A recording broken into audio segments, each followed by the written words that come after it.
James Brown spent his entire life running from one thing: being seen as weak. The abandoned child from Barnwell who had clawed his way to the top of the music world had built an entire persona around strength, power, and control. The hardest working man in show business. The Godfather of Soul. The man who never stopped, never slowed down, never showed vulnerability. But on December 30th, 2006, just days before his death, James walked onto a stage and did something he had never done before. He let the mask fall. Not all at once, not obviously. But somewhere in the middle of that performance, the man behind the legend began to emerge. And what the audience saw wasn't the James Brown they knew from television or records or stadium shows. What they saw was something far more human, far more fragile, and far more devastating. By the time he finished, the room wasn't filled with fans anymore. It was filled with witnesses to a transformation that nobody had ever expected to see. If you want to discover more untold stories about music legends who changed the world, subscribe to our channel. New documentaries every week. The B.B. King Blues Club in New York City had hosted countless legends over the years. But nothing could have prepared the venue for what was about to unfold on that cold December night. 300 people packed into the intimate space, their breath creating a warm fog against the winter chill that seeped through the walls. Most of them were longtime fans, people who had followed James Brown's career for decades, who knew every lyric, every signature move, every legendary performance by heart. They had come expecting a celebration, a triumphant show from a man who had defied age and expectation for over 50 years.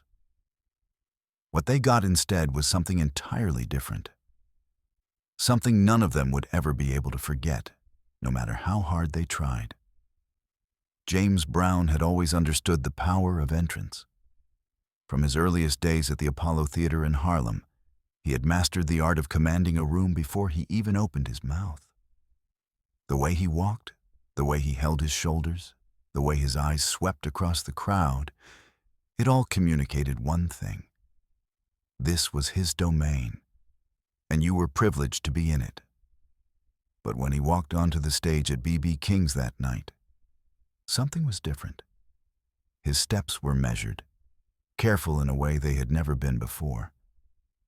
The trademark energy, that explosive force that had defined his presence for half a century, seemed muted somehow, as if a dimmer switch had been turned down just slightly.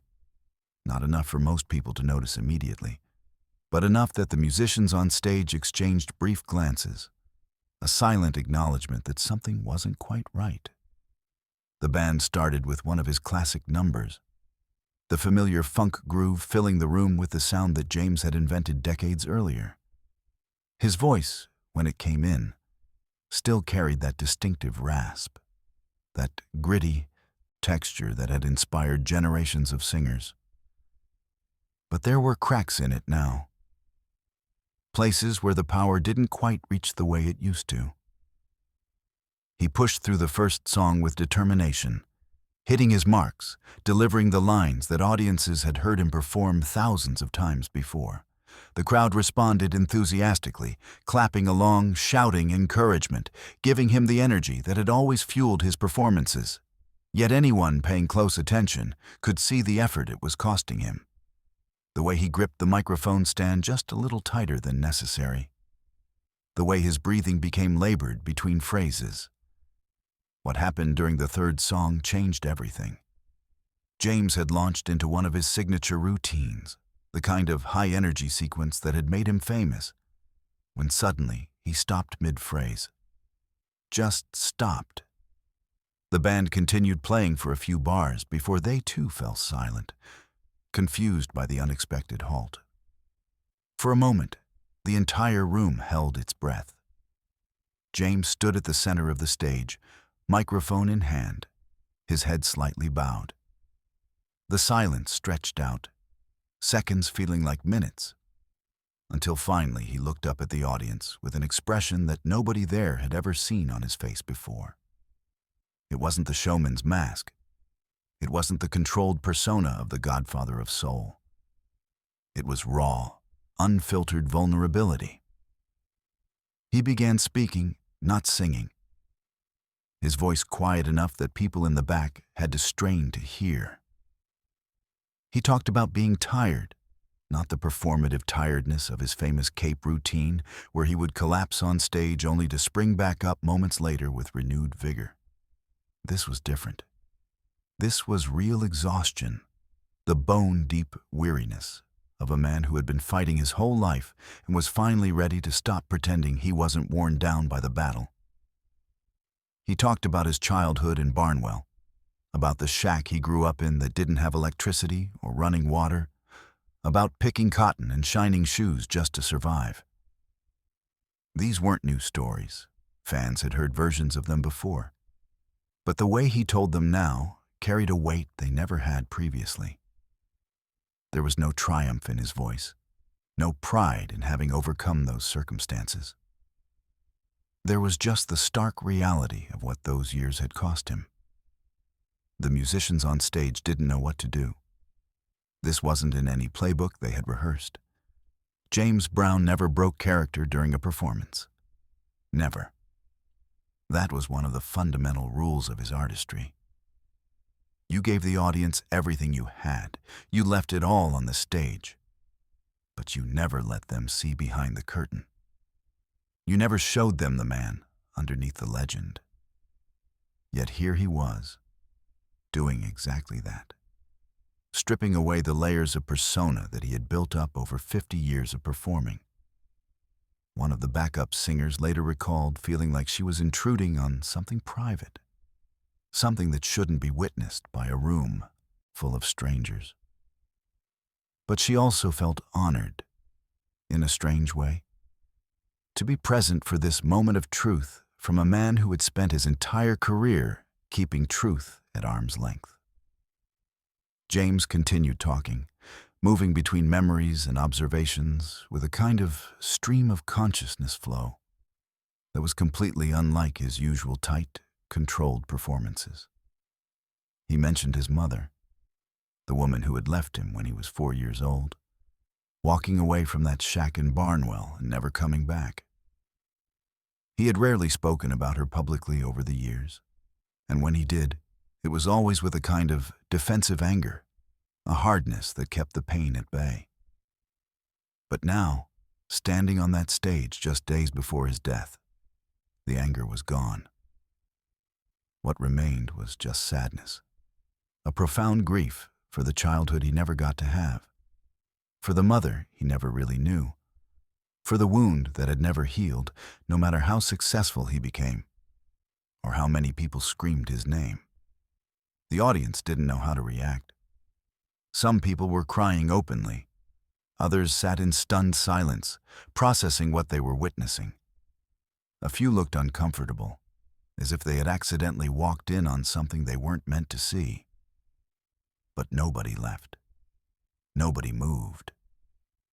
They were transfixed by this transformation happening in real time, watching as one of music's most iconic figures dismantled his own mythology right in front of them. After what felt like an eternity but was probably only 5 or 6 minutes, James signaled to the band to start playing again. But instead of returning to his set list, instead of launching back into the funk classics that everyone had come to hear, he began singing a gospel song, not one of his gospel recordings from the 60s, but something older, something that sounded like it came from those tiny churches in rural South Carolina where he had first learned to sing as a child. His voice, cracked and weathered, carried the melody with a simplicity that was almost shocking coming from a performer known for his vocal acrobatics and explosive energy. The lyrics were about going home, about finally being able to rest, about laying down burdens that had been carried for too long. As he sang, his body language changed completely. The tension that had always defined his stage presence, that coiled readiness to explode into movement at any second, began to drain away. His shoulders dropped. His grip on the microphone loosened. He closed his eyes and just sang. Not performing for anyone, not trying to impress or entertain, just expressing something that clearly needed to be released. The backup singers joined in, their harmonies wrapping around his lead vocal like an embrace, supporting him through this unexpected moment of exposure.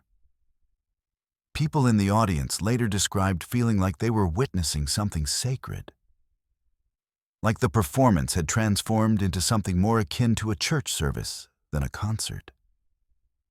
There was a communion happening, a shared understanding between James and everyone in that room that this was goodbye. Not the temporary goodbye of a tour ending or a show wrapping up, but something far more permanent. He was saying farewell to performing, to the persona he had inhabited for 5 decades, to the life that had defined him but had also, in many ways, imprisoned him. In a typical James Brown show, this would be the moment for the famous cape routine. Someone would drape the ornate cape over his shoulders as he pretended to collapse from exhaustion, only to throw it off dramatically and surge back into action, proving that he still had more to give, that he was truly the hardest working man in show business. The audience at B.B. King's that night had seen him perform this routine countless times over the years. They knew it was coming. They were waiting for it. But James never called for the cape. He never collapsed. He just kept singing, one gospel song flowing into another, his voice growing quieter and more intimate with each verse. The band followed his lead, their playing becoming softer, more restrained, creating space around his vocals rather than pushing him forward with their usual explosive energy. It was the opposite of everything a James Brown performance was supposed to be. There was no funk, no screaming, no impossible dance moves or costume changes. There was just an old man, tired and worn down by 7 decades of living, singing songs about rest and redemption in a small club in New York City. The moment that broke, everyone came near the end of the performance. James had been singing for about 20 minutes straight, moving through a medley of gospel standards that most of the audience probably hadn't heard since their own childhoods. His voice was barely above a whisper now, the microphone pressed close to his lips to pick up the delicate phrases. And then, in the middle of a verse about seeing loved ones again in heaven, his voice cracked completely. Not in the controlled emotional way that singers sometimes employ for effect, but genuinely broke. The sound of a man whose body and spirit were both giving out simultaneously. He stopped singing. The band stopped playing. The room went completely silent. James stood there, eyes still closed, tears running down his cheeks, his whole body trembling with the effort of holding himself upright. For several long seconds, nobody breathed. And then, slowly, he opened his eyes and looked out at the audience. The expression on his face was something that nobody who saw it would ever be able to adequately describe. It wasn't pain exactly, though there was pain in it. It wasn't sadness, though sadness was certainly present. It was something deeper, more complex. It was the look of a man who had finally stopped running from the thing he had feared his entire life, and had discovered that it wasn't as terrible as he had imagined. He spoke again, his voice so quiet that the room had to strain to hear. He thanked the audience for being there, for supporting him all these years, for loving the music that had come from a place of pain and struggle that most of them could never truly understand. He talked about how performing had saved his life, had given him a reason to keep going when he was that abandoned child in Barnwell with no future and no hope. But he also acknowledged, for perhaps the first time publicly, that it had cost him too. Cost him relationships, cost him peace, cost him the ability to ever truly relax or feel safe. The mask of the Godfather of Soul had protected him, but it had also isolated him, keeping him at a distance from genuine connection and vulnerability. What happened next shocked everyone in the room. James Brown, the man who had revolutionized American music, who had inspired everyone from Mick Jagger to Michael Jackson, who had performed for presidents and kings, sat down on the edge of the stage. Just sat down, his legs dangling over the side, the microphone resting in his lap. It was such a simple gesture, but it carried enormous weight. In 50 years of performing, nobody could remember ever seeing James Brown sit down during a show unless it was part of a carefully choreographed routine. This wasn't choreographed. This was surrender. Not defeat, but acceptance. The acceptance that he was human after all, that he was tired, that he didn't have to keep fighting anymore. He sang one more song from that position, sitting on the edge of the stage like he was just a regular person at a casual gathering rather than one of the most iconic performers in music history. It was a simple melody, something that sounded almost like a lullaby, about finally being able to sleep after a lifetime of restlessness. His voice was barely holding together, cracking and wavering on almost every note. But somehow that made it more powerful rather than less. The imperfection was the point. The vulnerability was the message. When he finished, James slowly stood up, using the microphone stand for support. He looked out at the audience one more time, a small, tired smile on his face. He didn't say anything else. He didn't need to. Everything that needed to be said had been communicated through those 35 minutes of unprecedented honesty. He handed the microphone to one of the backup singers, gave a small nod to the band, and walked off stage with the same careful, measured steps he had used to enter. No bows, no encores, no triumphant finale. Just a quiet exit. The audience sat in stunned silence for several seconds after he disappeared into the wings. Nobody clapped, nobody cheered. It wasn't that kind of moment. Finally, slowly, people began to stand, not in ovation, but in respect, in acknowledgement of what they had just witnessed. Many were openly weeping. Others just stood there, looking at the empty stage, trying to process the transformation they had seen. The conversations that started as people began filing out were hushed, reverent, as if they had just left a funeral rather than a concert. The musicians packed up their equipment in near silence, each of them lost in their own thoughts about what had just happened.